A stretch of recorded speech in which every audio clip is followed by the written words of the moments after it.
Hello everyone, welcome back to my channel future study. तो जैसे कि आप सबको पता है कि जो फिफ्थ सेमेस्टर और थर्ड सेमेस्टर के एग्ज़ाम सेकंड पास दोबारा कंडक्ट होने वाले हैं। तो जिन स्टूडेंट ने थर्ड सेमेस्टर और फिफ्थ सेमेस्टर के पेपर नहीं दिए या कोई से भी थर्ड एंड फिफ्थ सेमेस्टर के डाउट है या कुछ इंक्वायरी है, तो इसी वीडियो में हम कवर करने वाले हैं। अगर बाकी कुछ छूट जाता तो हम कमेंट करके पूछ सकते हैं। तो ये आप देख सकते हैं, ये नोटिस है जो आपका आया था 1 जनवरी को न्यू ईयर को, कि आप में ये बताया गया था कि जो 7 जनवरी से पहले आपको अपना फॉर्म फिल कर देना है जिन स्टूडेंट को थर्ड एंड फिफ्थ सेमेस्टर के एग्ज़ाम दोबारा देने हैं। तो काफ़ी बच्चे पहला सवाल तो ये कर रहे हैं कि हमें फॉर्म फिल कहाँ करें और कैसे करें। तो आपको एक बात ये क्लियर कर दे, फॉर्म सिर्फ उन स्टूडेंट को फिल करना है जिनने अभी तक थर्ड सेमेस्टर और फिफ्थ सेमेस्टर में एडमिशन नहीं लिया है और फीस पे नहीं करी है। इसकी कोई एक्स्ट्रा फीस नहीं लग रही है जो आपको अलग से पे करना हो। तो जिसने एडमिशन ले लिया, अगर किसी का एक पेपर रह गया है तो उन्हें फॉर्म फिल नहीं करना है अभी इस नोटिस में ये बताया गया है।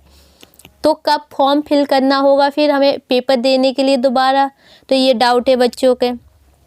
पहले तो हम ये बता दें इस वीडियो में कि किस किस को ये पेपर दोबारा देने की ज़रूरत है और किसे नहीं है। अगर आपने आंसर शीट 6:30 से 7:30 बजे की टाइमिंग में की है शाम की, तो आपको दोबारा ये पेपर देने की ज़रूरत नहीं है। अगर आपने इस टाइम में आंसर शीट अपलोड किया है तो अगर आपने ईमेल पर मेल किया है 7:30 से 8 बजे के करीब, तो फिर भी आपको दोबारा पेपर देने की ज़रूरत नहीं है। अगर आपका ऑटोमेटिक सबमिट लिख के आ गया, फिर भी आपको दोबारा पेपर देने की ज़रूरत नहीं है। और किसको ये ज़रूरत है कि ये दोबारा पेपर देगा? तो पहली बात, अगर ईमेल पर आपने 8 बजे के बाद, क्योंकि काफ़ी ज़्यादा स्टूडेंट के मेरे पास ऐसे मैसेज आए थे कि रात को 10 बजे 11 बजे ईमेल आईडी मांग रहे हैं, प्लस उसके अगले दिन ईमेल आईडी मांग रहे हैं कि हमें ईमेल पर अपलोड करनी है, ईमेल आईडी बता दीजिए। तो जिन स्टूडेंट ने 8 बजे के बाद की है पेपर अपलोड, तो वो ईमेल पर तो वो दोबारा पेपर दे दीजिए, क्योंकि आपका जो आपने अपलोड किए ईमेल पर वो मुश्किल ही है कि आपका चेक होगा, इसलिए आपको दोबारा पेपर देने की ज़रूरत है। और मॉर्निंग वाले टाइम की बात करें तो जिन स्टूडेंट ने 1:30 बजे के करीब, 1:30 से 2:30 बजे के करीब अपलोड किया है पोर्टल पर आंसर शीट, तो उन्हें भी ये पेपर देने की ज़रूरत नहीं है। अगर ईमेल किया है 2:30 से 3 तो जब भी ज़रूरत नहीं है। अगर 3 बजे के बाद उन्होंने अपना अपलोड किया है 3:30 बजे, 4 बजे, 5 बजे, तो ये पेपर उन्हें दोबारा देने की ज़रूरत होगी। तो ये बात तो आपकी एक क्लियर हो गई। अब दूसरी बात ये है कि जिन स्टूडेंट ने 4 पेपर होते हैं तो उसमें से उन्होंने 2 दे दिया और 2 नहीं दिया, तो क्या चारों पेपर एक साथ फिर से देने होंगे? यहाँ हमें 2 ही पेपर देने होंगे। तो जो पेपर आपने नहीं दिया है 2, तो सिर्फ वही 2 पेपर आपको फिर से देने होंगे, चारों एक साथ नहीं देने होंगे। अगर किसी ने 1 पेपर नहीं दिया तो 1 दीजिए, अगर 3 नहीं दिया तो 3 दीजिए। अगर जिसने अपना 1 अपलोड कर दिया है सक्सेसफुल तो उसे मत दीजिए दोबारा, और टाइम का अकॉर्डिंग। और आपके पास मेल आ गया था कि आपका आंसर शीट अपलोड हो गया। कुछ बच्चों ने ऐसा किया है कि 1 आंसर अपलोड, 2 या 3 आंसर अपलोड कर दिया पोर्टल पर, और टाइम ख़त्म होने के बाद वो फाइनल सबमिट नहीं कर पाए, तो उनका ऑटोमेटिक सबमिट हो गया।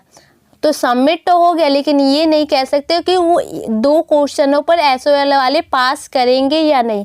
तो इससे अच्छा है कि आप दोबारा पेपर दे दीजिए। अगर आपका मेल आया कि 1 क्वेश्चन अपलोड है, 2 क्वेश्चन अपलोड है, तो फिर आपको देना। अगर चारों क्वेश्चन अपलोड है तो मत दीजिएगा। अगर ईमेल पर भी आपने 2 क्वेश्चन अपलोड कर दिए और 2 पोर्टल पर कर दिए, तो क्या हमें दोबारा पेपर देना चाहिए? तो हाँ, ऐसे में आपको दोबारा पेपर देना चाहिए। चारों क्वेश्चन एक साथ अपलोड कीजिए एक जगह। अगर इसके अलावा अगर कोई डाउट आपके और भी है तो प्लीज़ कमेंट कीजिए, तो हम आपको रिप्लाई देंगे। वीडियो अच्छी लगे तो लाइक शेयर कीजिए। अभी आपको कोई भी फॉर्म फिल नहीं करना है, आप एडमिशन करवा लीजिए और फीस पे कर लीजिए। जो आपने एक बार किए बस वही रहेंगे। अगर रजिस्ट्रेशन होते हैं तो हम आपको अपडेट कर देंगे वीडियो बना के।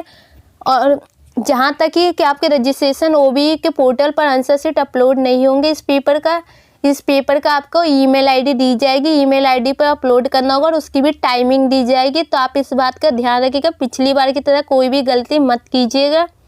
वीडियो अच्छी लगे तो लाइक शेयर कीजिए। Thank you.